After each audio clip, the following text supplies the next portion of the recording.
Hello बच्चों, let us read this question. This question says which of the following is weakest base. और हमारे options हैं option A CH3C double bond NH NH2, option B CH3CH double bond NH, option C CH3C double bond O NH2, option D aniline. So यहाँ पे इस question में हमारे पास चार स्ट्रक्चर गिवन है एंड देन हमसे पूछा गया है इनमें से कौन सा वीकेस्ट बेस है. सो इस क्वेश्चन को सॉल्व करने के लिए हमें जो की कॉन्सेप्ट रिक्वायर्ड है वो है कॉन्सेप्ट ऑफ बेसिक स्ट्रेंथ. अब यहाँ पे जो हमारे पास नाइट्रोजन के कंपाउंड्स होते हैं, यहाँ पे जो बेसिक स्ट्रेंथ होती है वो डायरेक्टली प्रोपोर्शनल होती है to the lone pair donating ability, क्योंकि यहाँ पे ये सारे compound as a Lewis base act कर सकते हैं. सो जो कंपाउंड जितना ज़्यादा लोन पेयर डोनेट करना चाहेगा वो उतना अच्छा बेस कहलाएगा. अब अगर हम यहाँ पे देखें हमारा option A, so option A में हमारे पास गिवन है CH3C double bond NH NH2. अब यहाँ पे ये जो हमारे पास लोन पेयर है NH2 पे वो रेजोनेंस में इन्वॉल्व होगा और यहाँ से इस तरफ इलेक्ट्रॉन डेंसिटी जाएगी. सो यहाँ पे जो इलेक्ट्रॉन डेंसिटी हमारे पास जाएगी इस नाइट्रोजन पे,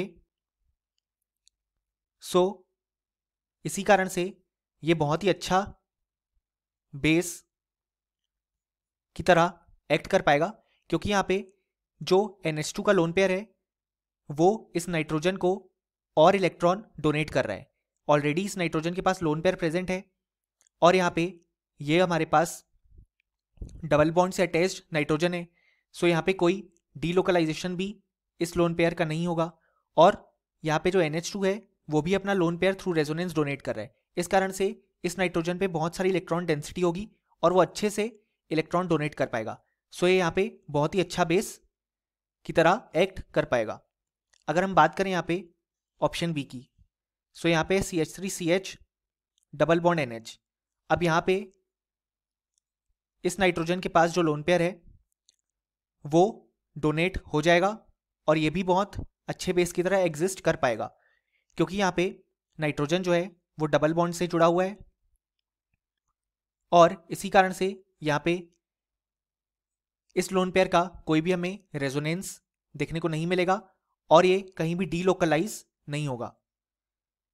सो ये केवल डोनेट होने में ही फोकस्ड होगा.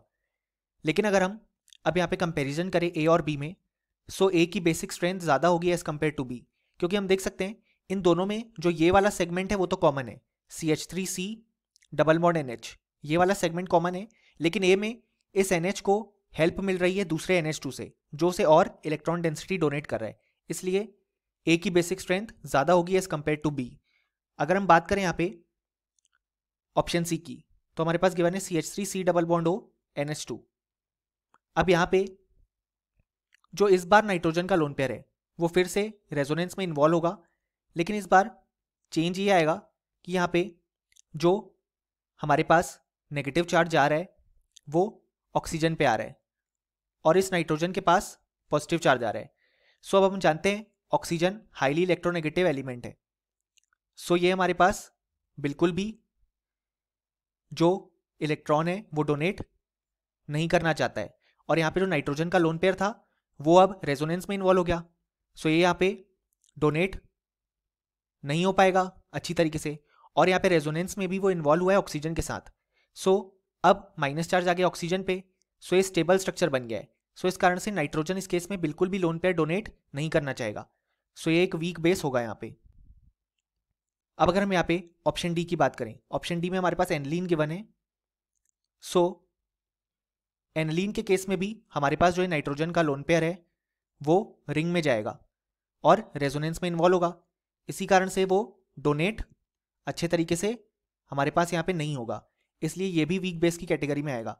लेकिन अगर हम अब सी और डी के बीच में कंपैरिजन करें तो सी हमारे पास ज़्यादा वीकर बेस होगा, क्योंकि अभी जो नेगेटिव चार्ज है वो ऑक्सीजन पे आ रहा है और ऑक्सीजन ज़्यादा इलेक्ट्रोनेगेटिव होता है तो ज़्यादा स्टेबल स्ट्रक्चर फॉर्म हो रहा है.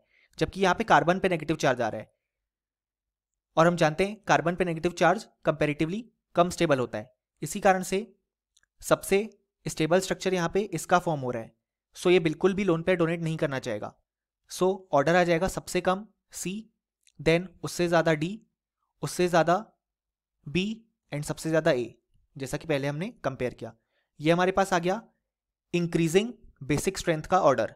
सो सबसे वीक बेस हमारे पास है ऑप्शन C वाला। सो ऑप्शन C इस क्वेश्चन के लिए करेक्ट हो जाएगा। और फाइनली हमें बोल भी सकते हैं कि इस क्वेश्चन का हमारे पास जो करेक्ट आंसर आया वो आया ऑप्शन C।